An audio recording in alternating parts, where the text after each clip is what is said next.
పారేసి ఎల్లిపోకే వసే వసే నన్ను పారేసి పారిపోకే వసే వసే ఇన్ని గురేసి ఎల్లిపోకే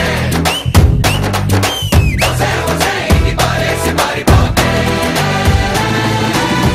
వల్ల వల్ల వల్ల వల్ల వల్ల వల్ల వల్ల కొత్తగించుకోకే తేనెగల్ల బాలకోవా. The producers, director, hero, and another hero, music director, cameraman, and all other technicians. First, congratulations. ఇది డబుల్ ప్లాటినం, ట్రిపుల్ ప్లాటినం ఏదో పేరు పెడతాం. ఇప్పుడు ఇక్కడ ఎందుకు కలిసిందంటే హిట్ అయింది, అది కలుద్దామరా అంటే పేరు పెట్టాం. సినిమా తీసిన వాళ్ళు, డైరెక్టరు, ప్రొడ్యూసరు వీళ్ళందరూ కాకుండా చూసిన వాళ్ళందరూ కూడా చాలా సంతోషంగా బయటకు వచ్చారు. చాలా సంతోషం. బన్నీకి మంచి హిట్ ఇచ్చినందుకు దర్శకుడికి, నిర్మాతకి మా బన్నీ తరఫున, మా కుటుంబం తరఫున నేను కృతజ్ఞత తెలియజేస్తున్నాం. ఈ సినిమాలో మళ్ళీ ఎవరెవరు ఎంత బాగా ఏమేమి చేశారు అని అనేక సార్లు చెప్పాం. ఇప్పుడు మళ్ళీ చెప్తే ఇప్పుడు ఏం చెప్తాం? ఇప్పుడు చెప్పిందే చెప్పాల్సి వస్తుంది. బన్నీ మంచి యాక్టర్, అది నాకు చిన్నప్పటి నుంచి తెలుసు. ఎన్నిసార్లు నన్ను ఏమార్చాడో, ఎంత బాగా యాక్ట్ చేశాడో అది ఇప్పుడు నేను కొత్తగా ఎక్కడ చెప్పను. వీడు మంచి యాక్టర్ అనేది స్కూలు, కాలేజీ దగ్గర నుంచి నాకు ఏమి చెప్పాడు, ఏమి నటించి వెళ్ళి ఏమి చేశాడు, ఇవన్నీ తలుచుకుంటే వీడు అప్పుడే చాలా మంచి యాక్టర్ అనేది నాకు అర్థమైంది. కానీ దాన్ని ప్రాక్టికల్ డబ్బులు తెస్తుందని అనుకోలేదు. ఇవాళ డబ్బులు పట్టుకొచ్చింది. కాకంటే ముందు నేను అడ్వాన్స్ ఇచ్చానండి, కానీ ఇప్పుడు సినిమా తీయాలి. సో అప్పటికి నేను ప్రొడ్యూసర్ కూడా కాలే, బట్ అప్పటి నుంచి త్రివిక్తోని ఆ రిలేషన్ ఉంది. ఏ సినిమా గురించి అయినా అనాలిసిస్ చేస్తూ మా సినిమాలు రిలీజ్ అప్పుడు ఫోన్ చేసి చెప్తూ ఉంటాడు. ఈ జూలై రిలీజ్ రోజు నేను ఫోన్ చేశాను, ఆయన ఫోన్ ఎత్తలే.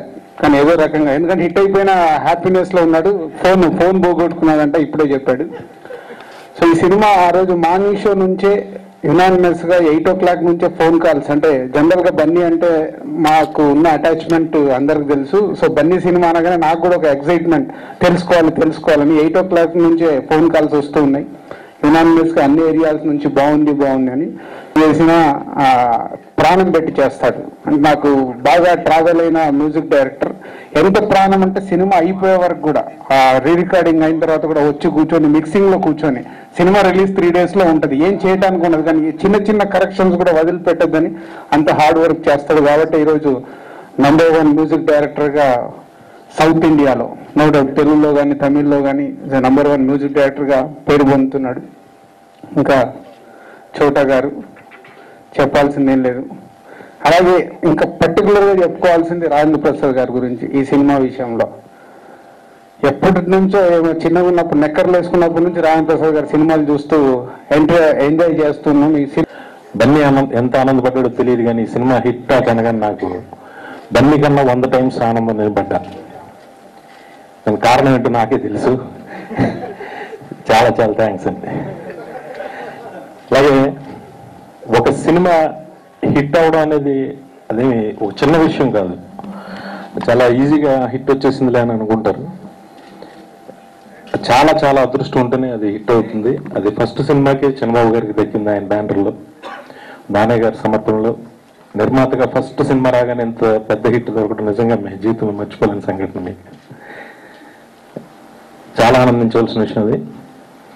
త్రివిక్రమ్ గారు చాలా గొప్పగా రాస్తారు. ఈ సినిమాలో ఒక సీన్ అయితే నేను అసలు చాలా, అంటే కామెడీ పంచెస్ అవి పక్కన పెట్టి భరణి గారు అంటారు, ఇప్పుడు నువ్వు 10,000 తీసుకెళ్ళి ఉండకపోతే మీ అమ్మ, నువ్వు, నేను, చెల్లి అందరం టీవీలో సినిమా చూస్తుండేవాళ్ళం. మీ అమ్మ నీకు ఇష్టమైన పకోడీలు ఉండి పెడుతూ ఉండేది, ఐశ్వర్యం ఉంటుందిరా అని చెప్పేసి అంటాడు ఆయన. నాకు ఎంత నచ్చిందంటే అంత నచ్చింది నిజంగా. Hats off sir. ఆ కాలంగా త్రివిక్రమ్ శ్రీనివాస్ గారి దర్శకత్వంలో నటించాలనే కోరిక నేను వెలిబుచ్చడం జరిగింది. సార్ ఏంటి సార్ మీ సినిమాలు తిరిగి రాస్తున్నాను నేనని అంత ఫ్రాంక్గా చెప్తే చాలా ఆశ్చర్యపోయాను నేను. అది అలా ఎలా కుదురుతుందండి అని. ఈ సినిమా చూస్తే మీకు ఎవరికైనా అనిపిస్తుంది పొరపాటును కూడా సరస్వతి ఎలా పలుకుతుందో మనం చూసాం.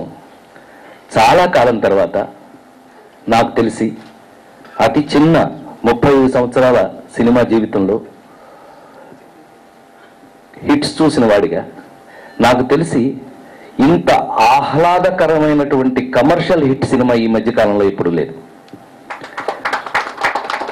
ఇంత అందమైన కమర్షియల్ హిట్ సినిమా ఈ మధ్యకాలంలో ఎప్పుడు లేదు. ఇంత గ్యారంటీగా సూపర్ హిట్ సినిమా ఈ మధ్యకాలంలో ఎక్కడా లేదు. చాలా చాలా ఆనందపడిన విషయం ఏంటంటే ఈ సినిమాకు ఒక కమిట్మెంట్ ఉంది నాకు.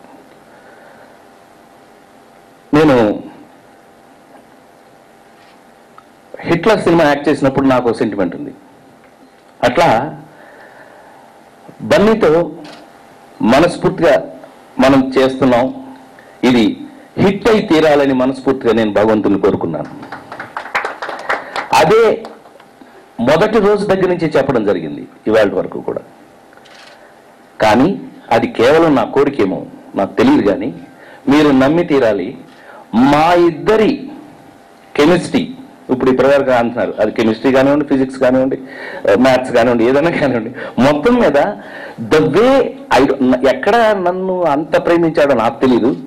నేను మరి నిజం ఇంతవరకు చెప్పలేదు, ఇవాళ మైక్లో చెప్తాను. నేను అల్లూరు రామలింగ గారి మీద నాకున్న ప్రేమ ఏమిటి మొత్తం అంతా అతని మీద చూపించడం జరిగింది. నేను రెండోది Julayi platinum disc, Julayi platinum disc. అసలు సంగీతం అంటే పెద్ద మనకు తెలియదు, అది మీకు చెప్పాల్సిన అవసరం లేదనుకోండి. మీరు మాట్లాడుతుంటేనే అర్థం అవుద్ది అంటారు, అది వేరే సంగతి.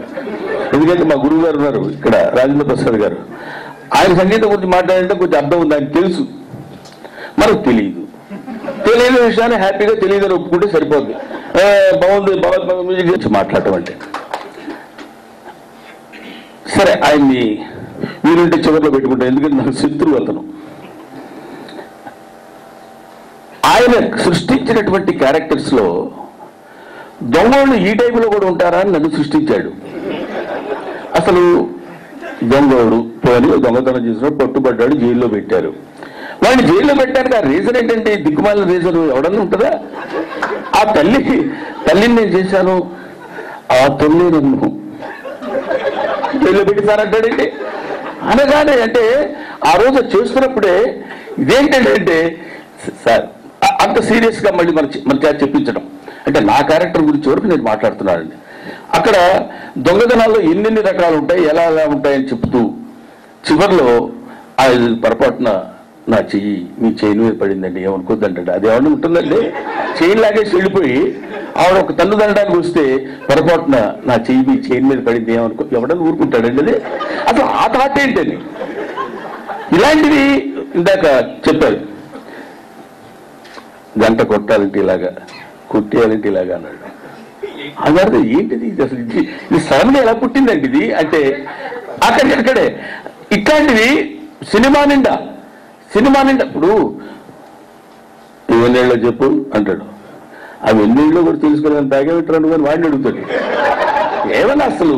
అంటే అంత ఎత్తులో అంత తూకంతో సెంటిమెంట్ కూడా పండించగలిగింది. జీవితం తెలిసిన మనిషి కాబట్టి, జీవితాన్ని కాచి వడపోసిన వాడే అలాంటి మాటలు, అలాంటి ఆ హ్యూమర్ రాగలదు. మా గురువు గారు జంజాల గారి గురించి ఇందాక అన్నగారు చెప్పినట్టు, జంజాల గారు ఆయన చెప్తున్నప్పుడు ఒక్కొక్క మాట వివాహ భోజనంలో మీరు హరీష్ ఇద్దరు కలిసి చెప్తున్నప్పుడు ఎంత కామెడీ కామెడీ కామెడీ కామెడీ అలా ఉంటే ఒక విసురుతారు. అదంతా ఎందుకురా, మర్చిపోనాన్న అంటే మర్చిపోవడానికి ఇది జ్ఞాపకం కాదు నాన్న, జీవితం అంటాడు. అలా జీవితం అంటే జ్ఞాపకానికి జీవితానికి ఉన్న డెప్త్ ఏంటో తెలిసి దాన్ని పట్టుకుని ఎక్కడ కరెక్ట్గా గుజ్జాలో, ఎక్కడ అందంగా దాన్ని చెక్కాలో చూపించాలో తెలిసినటువంటి జ్ఞాని త్రివిక్రమ్ శ్రీనివాస్. అందువల్లే ఒక సినిమా హిట్ కావాలన్నా, ఒక సినిమా విజయవంతం కావాలన్నా ఆ సినిమాకి అనేక రకాలైన క్యారెక్టర్స్ క్రియేట్ చేసి ఆ క్యారెక్టర్స్ ప్రొజెక్ట్ చేసే విధానం.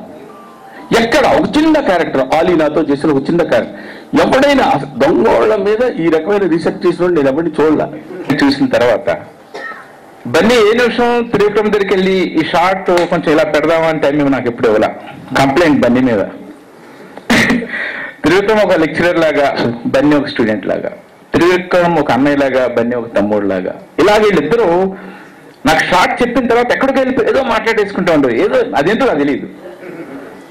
షూట్ చేసినప్పుడు కూడా అదేంటో నాకు తెలియదు. సినిమా చూసిన తర్వాత నాకు అర్థమైంది. ఇందాక రాజేంద్ర ప్రసాద్ గారు కానీ బ్రహ్మానందం గారు కానీ అందరూ చెప్పినట్టుగా ఎవ్రీ మినిట్ మార్నింగ్ 7 నుంచి ఈవినింగ్ ప్యాకప్ వరకు త్రివిక్రమలో ఏదో టెన్షన్ ఉంటా ఉండేది. అది కరెక్ట్గా తెలిసేది కాదు. మామూలుగా నాకు ఒక మంచి పేరు, మార్నింగ్ నుంచి ఈవినింగ్ దాకా వెరీ ఎనర్జెటిక్ కెమెరామెన్, మా అందరికి ఎనర్జీ ఇస్తాడని చెప్పి అందరూ చెప్తా ఉంటారు. బట్ త్రివిక్రమ్ నాకు ఎనర్జీ ఇస్తూ ఉండేవాడు. ఎంత ఎనర్జీ అంటే నైట్ 2, 3 దాకా షూటింగ్ చేస్తూ ఉండేవాళ్ళం. ఆ 1 గంట కూడా ఏదో బ్రహ్మానంద గారు చెప్పినట్టుగా మంచి జోక్ కట్ చేస్తే అంతకుముందు నలసటంతా పోయేది. ఇలాగ ఒక మంచి యూనిట్తో అసలు ఈ సినిమా అయితే నాకు పని చేసినట్టే లేదు. ఎంత త్వరగా అయిపోయిందో కూడా నాకు తెలియదు. సినిమా చూసి ఎంత సినిమా తీసామా అనిపించింది. జులై సినిమా తీసాం. థ్యాంక్స్ త్రివిక్రమ్. బన్స్ ఎనర్జీ, బన్స్ ఫస్ట్ సినిమా నేను చేసి నెక్స్ట్ బన్నీ చేసిన తర్వాత మధ్యలో చాలా గ్యాప్. ఈ లోపల ఎంత డెవలప్ అయితే ఎంత పికప్ చేసి అంటే బన్స్ తాలూకా డెడికేషను అప్పుడు నేను సరిగ్గా అబ్జర్వ్ చేయలే. ఈ సినిమాకి బాగా అబ్జర్వ్ చేశా. సినిమాలో 3rd సాంగ్ డే నైట్ పని చేస్తున్నాం రామోజీ ఫిల్మ్ సిటీ ఫ్లోర్స్లో. నైట్ లాస్ట్ డే 5వ రోజు last day shooting pack up, song pack up. ఎప్పుడు ప్యాకప్ అవుద్దా, ఇప్పుడు ఇంటికి వెళ్ళిపోదాం అనేసి అలసిపోయి ఉన్నాం అందరం, యూనిట్ మొత్తం. Pack up jump. సరే వెళ్ళి బండి ఎక్కి సరే బన్స్కి చెప్పలేదు గుడ్ నైట్ అని చెప్పి ఆగి చూస్తే లోపల డాన్సర్స్ అందరి మధ్యన కూర్చుని పాట వేసుకుని మూమెంట్లు అన్ని చూసుకుంటున్నాడు. తీసిన సాంగ్ మూమెంట్స్ కరెక్ట్గా ఉన్నాయా లేవా, సాంగ్ అంతా కరెక్ట్గా చేసామా, మధ్యలో ఎక్కడ ఏమన్నా షార్ట్ వదిలేసామా, లేకపోతే ఏమన్నా మూమెంట్ ఏమన్నా కరెక్ట్గా తను కరెక్ట్గా చేసాడో లేదని చెప్పి చెక్ చేసుకుంటున్నాడు. ఇలాంటి హీరోని, ఇంత కమిట్మెంట్ ఉన్న హీరో నేనైతే ఇప్పుడు దాకా ఎప్పుడు చూడలే.